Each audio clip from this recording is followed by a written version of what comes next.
شیعہ کیا گھوڑے کی پوجا کرتے ہیں. میری اپنی فیملی مجھ سے نہیں ملتی کیونکہ I have married to a Sunni man. کافر شیعہ کافر. اور جہاں تک حلیم کی بات ہے تو I would definitely say کہ یار اتنا اچھا کھانا ہے اور آپ مس کر رہے ہو. شیعہ فرقے سے تعلق رکھنے والے مسلمان پاکستان کی آبادی کا تقریباً 20% حصہ ہیں، اور یہ لوگ اکثر خود کو حملوں اور توہین مذہب جیسے الزامات میں گھرا ہوا پاتے ہیں. انسانی حقوق کے لیے کام کرنے والے اداروں کے ایک اندازے کے مطابق 2001 سے لے کر آج تک پاکستان میں 2600 شیعہ افراد ہلاک ہوئے ہیں. انسانی حقوق کے اداروں کا یہ بھی کہنا ہے کہ ان حملوں کی ایک بڑی وجہ اس کمیونٹی کے خلاف نفرت آمیز مواد اور تقیانوسی خیالات ہیں. تو ریکارڈنگ آن ہو گئی ہے، اسی لیے ہم نے چند خواتین سے یہ جاننے کی کوشش کی ہے کہ ان کے لیے پاکستان میں بطور شیعہ مسلم بڑا ہونا کیسا رہا. I was in second grade جب مجھے پتا چلا کہ میں مختلف ہوں لوگوں کی نظر میں.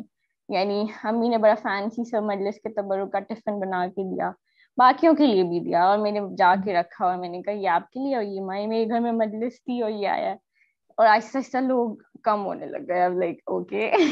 جو مجھے پہلا جھٹکا وہی لگا کلاس 4 میں، جب میں نے اپنے برابر میں ایک بچی سے جو ہے وہ پانی مانگا اور اس نے مجھے یہ کہہ کے پانی دینے سے انکار کر دیا کہ تم شیعہ لوگ اور تم لوگ تھوکتے ہو. بڑا ہونے کے بعد بہت ہی عجیب ایکسپیرینسز میں نے کیے ہیں. 2015 میں I was searching home for rent.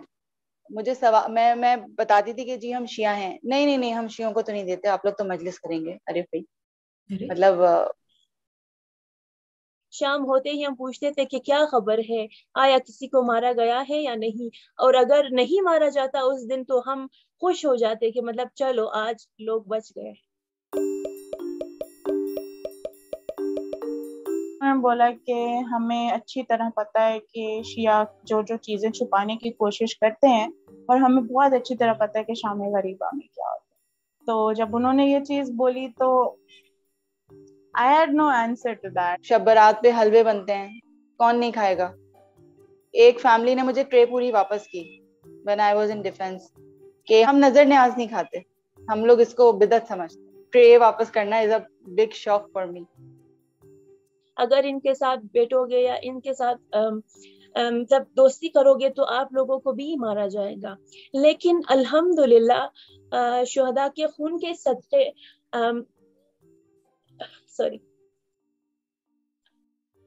In all honesty, it doesn't sound very good. ہمیں پتہ ہے کہ اس کے ریپرکشنز کیا ہیں، ہمیں پتہ ہے اس کے پیچھے اگلی ریالٹی کیا ہے، اور ہمیں پتہ ہے کہ اس کا ہماری ایگزسٹنس پہ کتنا بڑا اثر پڑتا ہے. تو یہ بتاؤں گی کہ ہم پانی میں تھوک نہیں ڈالتے، بیکاز ہم اس فقہ سے ہیں جس کے لیے پانی بہت اہم ہے. زمین پہ بیٹھا کوئی بھی انسان یہ اس چیز کا فیصلہ نہیں کر سکتا کہ کون کافر ہے اور کون کافر نہیں ہے. یہ فیصلہ آئی تھنک اسی کو زیب دیتا ہے جس نے یہ کائنات بنائی. وہ جو سیکھ ہم لے رہے ہیں نا، وہ سیکھ ہمیں غلط مل رہی ہے. محبتیں ختم ہو رہی ہیں، خلوص ختم ہو رہا ہے. اگر آپ کچھ بھی ہمارے بارے میں سن رہے ہیں پلیز کسی سے پوچھ لیں، اور بہتر ہوگا اگر آپ کسی شیعہ عالم سے پوچھ لیں. ہم ابھی بھی ان کو بار بار دعوت دیتے ہیں کہ آئیے اور بیٹھے اور مطلب طالب علم بن کر سنے، بلکہ طالبان بن کر نہیں. 90% of my friends are Sunnis and all of them وہ میرے گھر نیاز پہ بھی آتی ہیں، ہم بھی ان کی طرف جاتے ہیں. there is love, there is respect. میں بہت زیادہ سنی اپنے دوستوں کو جانتی ہوں جو 9-10 محرم کو تبرک دیتے ہیں اور بلاتے ہیں اور خود بھی آتے ہیں.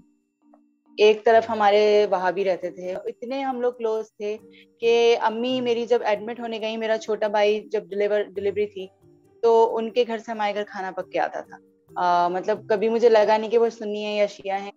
میڈیا نے اس پہ بہت رول پلے کیا، ہر چیز کے بارے میں بتانا. پھر جب لوگوں کے پاس ٹرانسپیرنسی آ گئی اس چیز کی کہ ہوتا کیا ایگزیکٹلی ہماری مجالس میں، ہمارے تبرک کیسے بنتے ہیں دیکھتے ہوئے، تو ان لوگوں کو پتہ چل گیا کہ ایسا کچھ نہیں ہے. اور ہمارے بیچ میں اس طرح کی کوئی بھی ایسی کاؤنٹر آرگیومنٹس اور اس طرح کی بحث نہیں ہوتی. ان چیزوں کو ہم نہیں سمجھتے کہ یہ بیچ میں آنی چاہیے.